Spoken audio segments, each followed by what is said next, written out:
We have heard from the president, lawmakers, pollsters, and pundits. Now it's time to hear from the voters. It's voters' voices. And with me in the front row, Mary Josephine, an independent, Jamil, Democrat.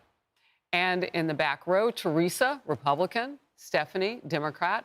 And I understand recently switched to independent, which is not a political party, but certainly a frame of mind. We'll get into it. And Robin, a Republican. For all of you, I know you voted for Trump. Some of you were with me on election night, and welcome back. It's great to see you guys. All right, Jamil, I'm coming to you first. You are a college at the University of Chicago. You are a Democrat. You now call yourself a conservative Democrat. First of all, how is the president doing on his #1 promise with getting out the worst of the worst illegal immigrants? He's been doing a great job so far.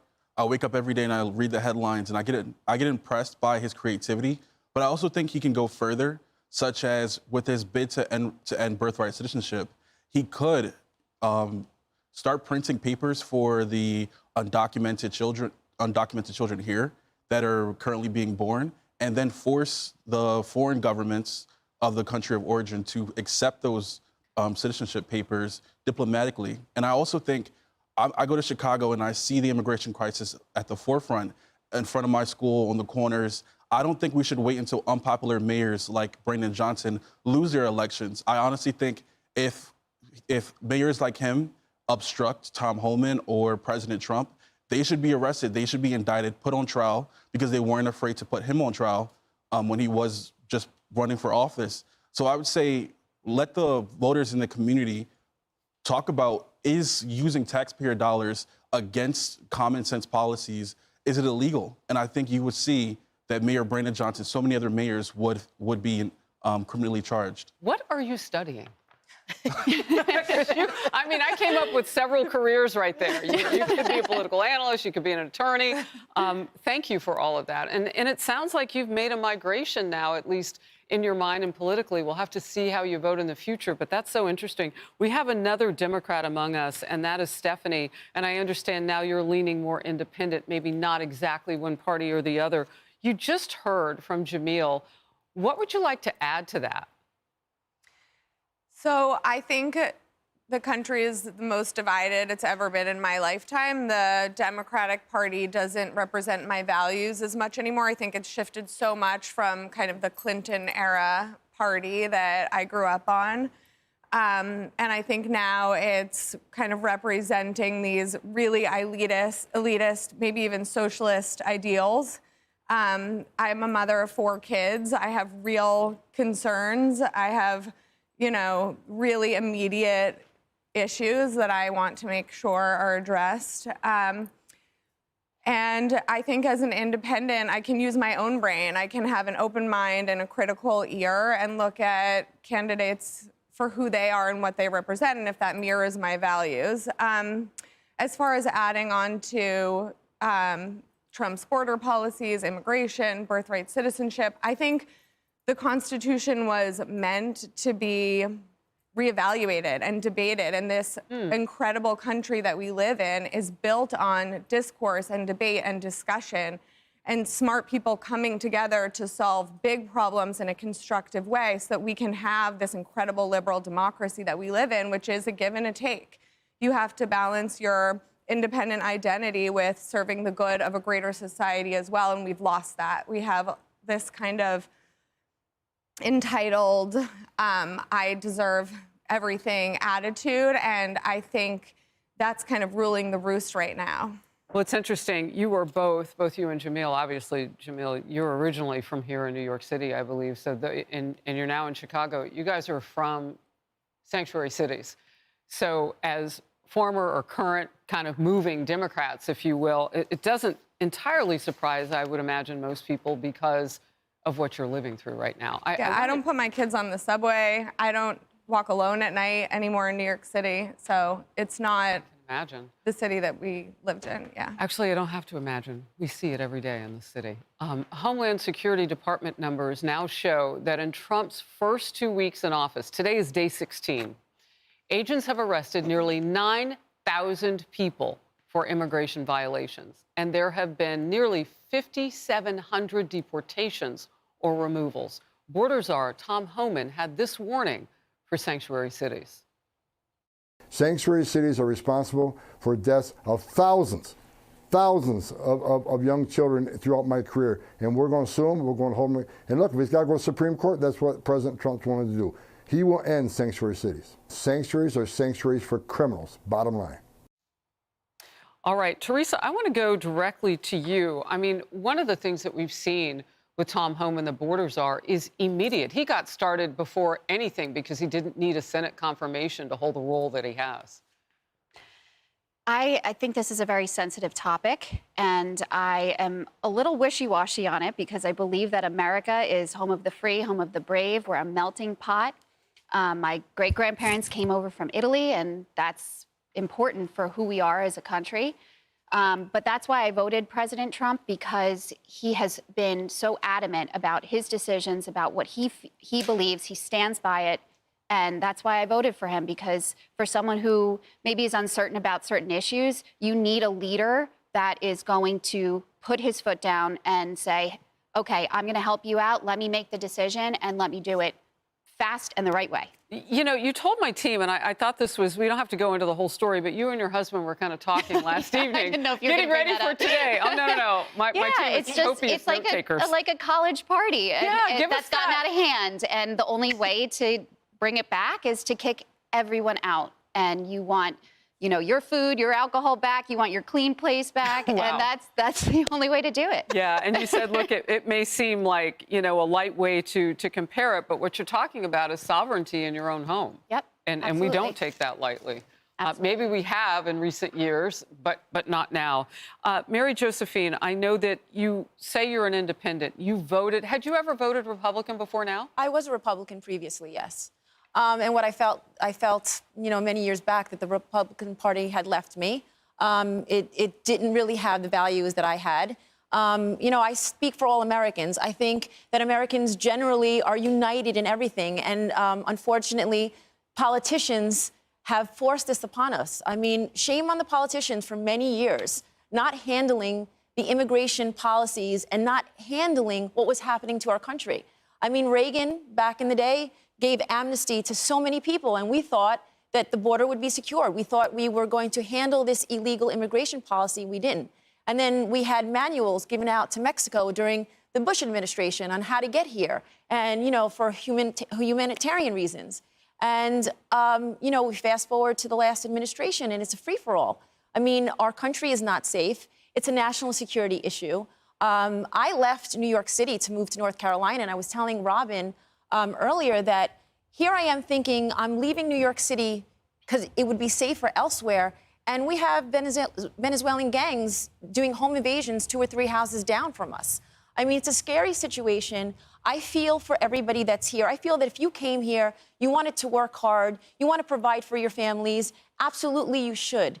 But it's been so out of hand that everything's been given to everybody but Americans that I think you have this real anger with the American people. And what Trump did was he united all these different political parties, it's people who never thought they would vote, as for a Republican president, did so because they want a safe country. They want New York City to be the way it used to be. They want it to be safe. They want it to be clean. They want to be able to go to a restaurant, have a good time, not worry about walking down the street. It's unfortunate that we're in this situation. Well, that is so critically important, the ground that you just laid, because we talked about Democrats shifting. We had not talked about Republicans feeling like they had maybe been left behind. And you mentioned Robin. She's in the back row to the right here.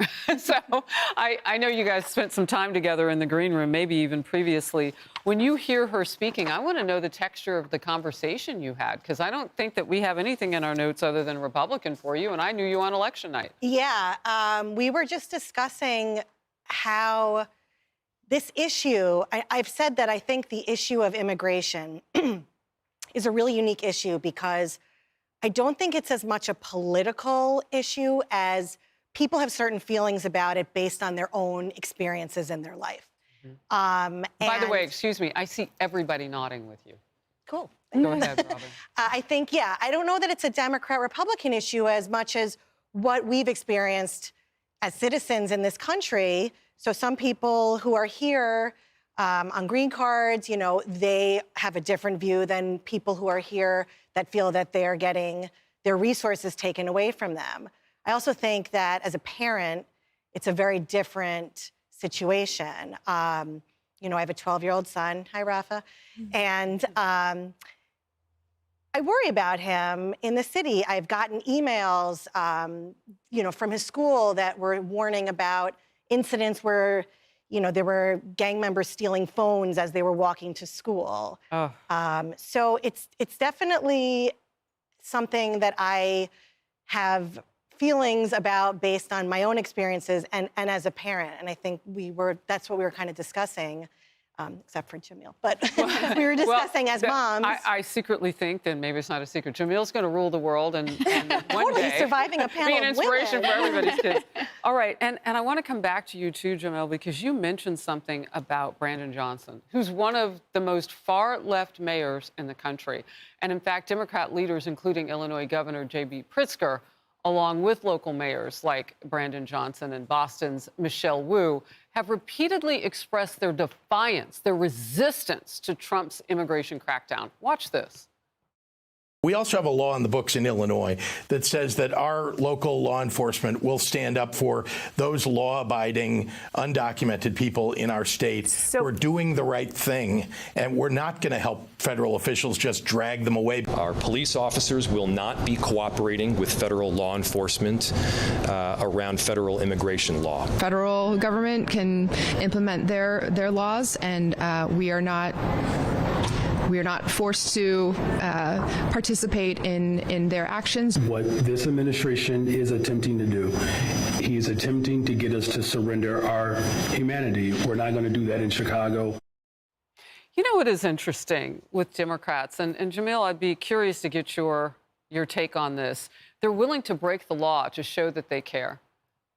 And Republicans and independents, every other person who may have voted for Trump on this issue doesn't see it that way. You don't have to break the law to help people. What's your take? I think when you have a politician such as Brandon Johnson, their number one goal should be to be understood, and that's using their bully pulpit, that's advocating for the people that pay tax dollars to them.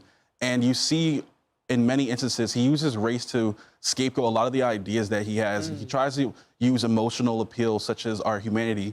But I think when I'm 23 years old, I've been in college for about 4 years, and when I'm walking to Target near my college, I see immigrants, a young mother with 2 children laying out on the sidewalk. Me walking by them and us walking by them as like young people, that diminishes our humanity every single day. Or even so, my family that are trying to buy college tickets to come see me graduate in the spring, they want to buy hotel rooms. But the issue is some of the hotel rooms near us has shut down to house illegal immigrants. So it's always, whose humanity are you looking out for? Wow. And why not us, that we're paying so many tax dollars, sales revenues to Brandon Johnson to represent us. And every time we try to ask him a question, we get the runaround on some emotional appeal about other people who do not pay taxes to him.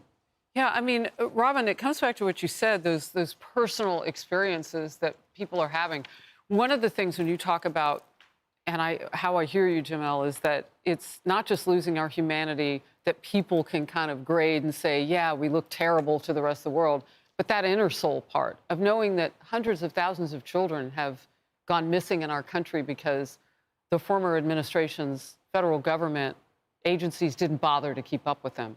Like that feels personal to all of us. Robin, I want to get a quick thought from you, and then I'm going to show you some lawsuits that are folding out now.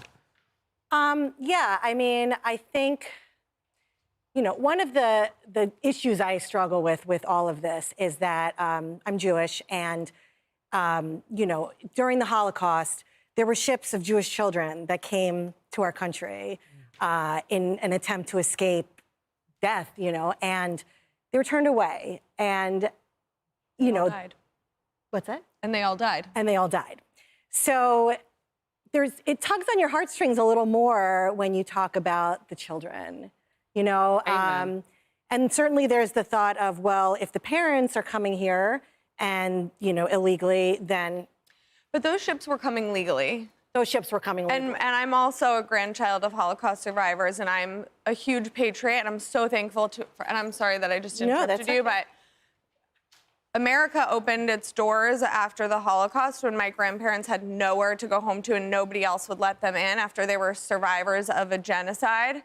And I'm so grateful. And they came in legally and they worked really, really hard for their entire lives to make a life here. It was really important that we assimilated to Western values and learn about this country. And legal immigration to America is incredibly important and valuable. And for those who want to be here and love this country and want to contribute to society and receive from society, it's incredible. I mean, my kids have friends whose ancestors come from all over the world. That's an amazing thing. But there's law and order in this society, and we need to abide by it. And maybe the laws need to be revised so it's easier to get through the process or more expeditious.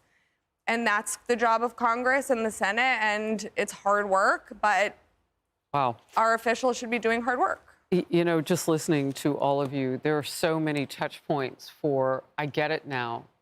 There was almost no other choice but to go forward from where we are now, and Donald Trump saw that. He's president now. He sees and he hears you. Just a quick show of hands.